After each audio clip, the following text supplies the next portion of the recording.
నారాయణం వందే యతీశ్వర శ్రియాజుషం. వేదికను అలంకరించిన భగవదోత్తములకు, శ్రవణం చేస్తున్న భగవదోత్తములకు దాసోహం సమర్పిస్తూ ఈనాడు మాకు అనుగ్రహించిన భాషణం తూమని మాడద్దు. భాషలను ఒకసారి అనుసంధానం చేస్తున్నాం.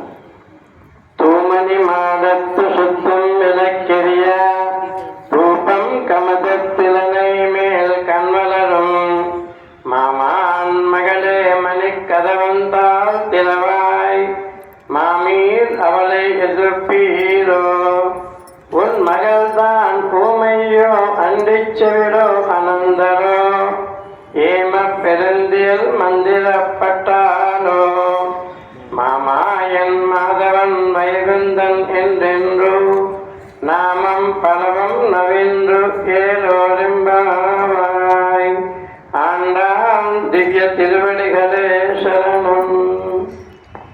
ఈ పాశ్రమంలో 4 అవస్థలను చెప్తూ ఉంటారు. చివరి అవస్థ వశీకర అవస్థ. భగవంతుణ్ణి పాడుతూ ఆనందించి ఇతర విషయాలను తుడిచివేసి ఆ అనుభవమే వశీకర అవస్థ.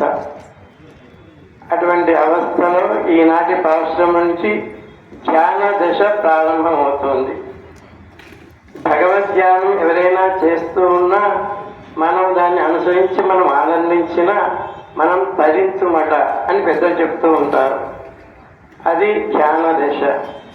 తూమని మాడద్దు. 9 మనులు కలిగిన భవనంలో పడుకున్నది ఈనాటి గోపిక. ఆవిడను లేపుతూ ఉన్నారు. జీవునికి భగవంతునికి ఉండే సంబంధం 9. భగవద్గీతలో అధ్యాయములు 18. 8 1 9 అవుతుంది.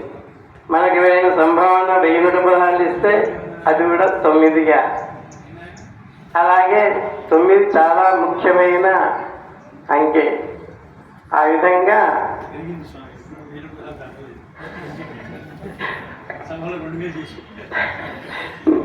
మని కదవంతా తెరవాయి, గడియ తెరవమ్మా అని చెప్పేసి లోపల గోపికను పిలుస్తున్నారు. ఆ అత్త నీ కూతురు ఏమైనా మూగదా చెవిడిదా అని సంబోధిస్తున్నారు. గడియ తెరవటం అనేది మనకు నేను నాది అనే అహంకారాన్ని ఆచార్యుడు తొలగించాలి. అప్పుడే ఆ గడియ తెరుచుకుంటుంది. ఆ విధంగా మూగదా చెవిడిదా అంటే మూగదంటే మాటలు రాకుండా ఉన్నదా అంటే భగవద్ విరోధులతో మాట్లాడకూడదు. మేము భగవద్ భక్తులం వచ్చామమ్మా గడియ తెరువు అని సంబోధిస్తున్నారు.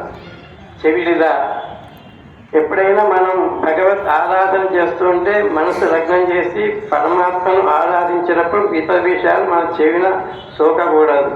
అది మనకు వినరాదు, వినబడదు. అందుకోసం ఆ చెవిటితనం. ఆ విధంగా నామాన్ని పిలుస్తున్నారు. మామాయన్ మాధవన్ వైకుందన్ ఎండెండు. ఓ మాయావి. మాయావి అంటే శ్రీకృష్ణుడు చాలా మాయగలవాడు. కొందరి పిల్లలను ఒక చోట కూర్చోబెట్టి కృష్ణుడు అంటారు, నేను కళ్ళు మూసుకొని చేసే పని మీరు కళ్ళు తెరిచి చేస్తారా అని అడుగుతారట. అంటే సరే చేస్తానని మిగతా పిల్లలు అంటారు. కళ్ళు మూసుకొని ఇసుక కళ్ళ మీద పోసుకుంటారు. అది మాయ.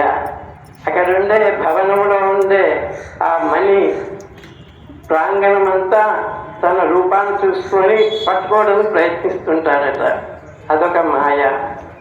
తల్లి కొట్టగానే, తల్లి బెదిరించగానే కొట్టిందేమని విలగా ఏడుస్తూ ఉంటారట. అదొక మాయ. అటువంటి మాయావి అని పిలుస్తున్నారు ఈనాటి గోపికలు. ఇక వైకుంఠవాసుడా అని పిలుస్తున్నారు. వైకుంఠంలో స్వామి వేంచేసి ఉండి భక్తుల మీద మనను తరింప చేయడం కోసం మన ఈ లీలా విభూతిని కాపాడుతూ ఉంటారు కనుక వైకుంఠవాస అని సంబోధిస్తున్నాను. అలాగే మన మీద పాదం పడకుండా పాదం దించేవాడే పరమాత్మ. గోకులంలో ఒకనాడు ఒక ఆవిడ బావి దగ్గరికి వచ్చి బావిలో చేద తీస్తూ బిందె నింపుకున్నది. ఆ బిందె బరువుగా ఉంది. ఆ బిందెను పైకి ఎత్తుకోవలేకపోతుంది.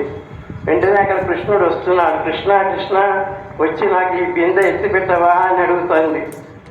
ఎత్తాడు. వెంటనే వాళ్ళ ఇంటికి వెళ్ళిపోతాడు. అప్పుడు ఆమెనే కష్టపడి ఎత్తుకొని మళ్ళీ ఇంటికి వెళ్ళేసరికి అక్కడ కృష్ణుడు కాపలా కాస్తుంటాడు.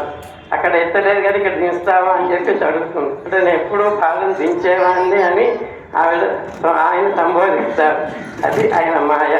అటువంటి మాయావి ఈనాడు భాగవతోత్తరం అందరినీ సేవించుకోవడం చాలా నా జన్మ ధన్యమైంది. ఇక కార్యక్రమంలో స్వామిని సేవించడం మహాభాగ్యం. ఒకసారి పాట పాడి ముగిస్తాను. గోదమ్మ పుట్టిన గొప్ప ఊరు, గోవిందుడే అచట కొలువైన ఊరు, మణిమయ భవనముల వెలిగేటి ఊరు, ప్రపన్నులుండేటి బలువైన ఊరు, 4 వేదాల నాదాల ఊరు, విష్ణు చిత్తుల ఊరు, విల్లి పుత్తూరు.